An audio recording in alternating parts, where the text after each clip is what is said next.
नमस्कार, आपके साथ मैं हूं अर्पिता आर्या। बंगाल के चांचोल में बूथ नंबर 216 के बाहर बम और गोलियां चली हैं। बीजेपी और टीएमसी समर्थकों ने एक दूसरे पर हिंसा करने का आरोप लगाया है। तो ये बंगाल की तस्वीरें, बूथ नंबर 216 में बम और गोलियां उसके बाहर चली। बीजेपी और टीएमसी दोनों के जो समर्थक हैं वो एक दूसरे पर आरोप लगा रहे हैं।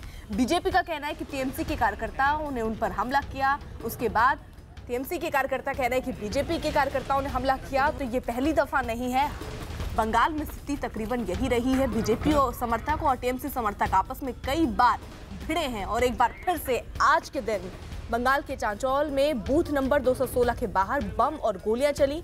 बीजेपी और टीएमसी समर्थकों ने एक दूसरे पर हिंसा करने का आरोप लगाया है।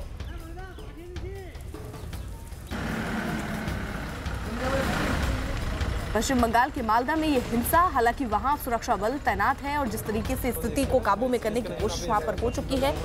कुछ जो समर्थक हैं वो घायल भी हुए हैं, लेकिन बीजेपी समर्थक टीएमसी के समर्थकों पर आरोप लगा रहे हैं कि उन्होंने हिंसा की। वहीं टीएमसी के समर्थक बीजेपी के समर्थकों पर आरोप लगाते हुए, तो ये नजर एक बार फिर से ऐसे ही दोनों ही दल के समर्थक एक दूसरे से भिड़े हैं। हिंसा की तस्वीरें, लेकिन बूथ जो है बूथ नंबर 216 उसके बाहर बम और गोलियां चली है। तो पश्चिम बंगाल के मालदा में मतदान के दौरान पुलिस के सामने टीएमसी और कांग्रेस कार्यकर्ताओं में जमकर मारपीट हुई। गांव वालों ने टीएमसी पर हिंसा फैलाने का आरोप लगाया।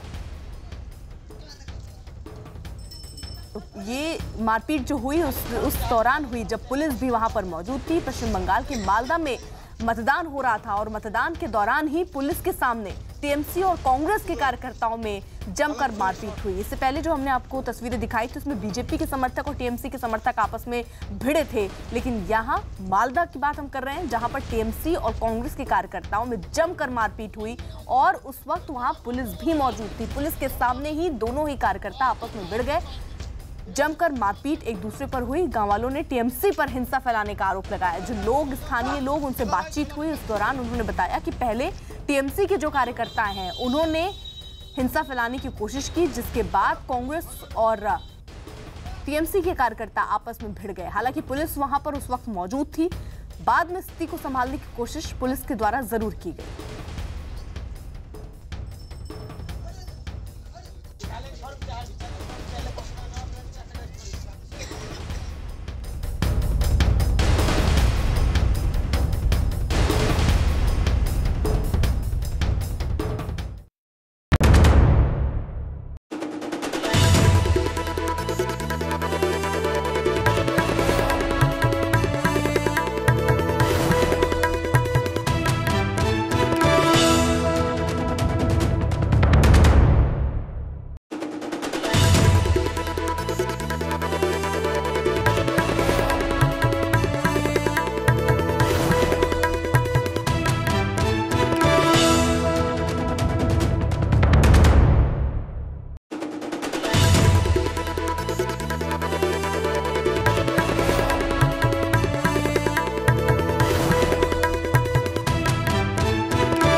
लोकसभा के तीसरे चरण में 116 सीटों के लिए मतदान जारी है। दोपहर 1 बजे तक 38% मतदान हो चुका है और अब तक पश्चिम बंगाल में 52%, उत्तर प्रदेश में 30%, गुजरात में 40% और कर्नाटक में 37% मतदान हो चुका है। इसके अलावा केरल में 40%, छत्तीसगढ़ में 43%, असम में 47%, बिहार में 37% मतदान अभी तक हो गया है।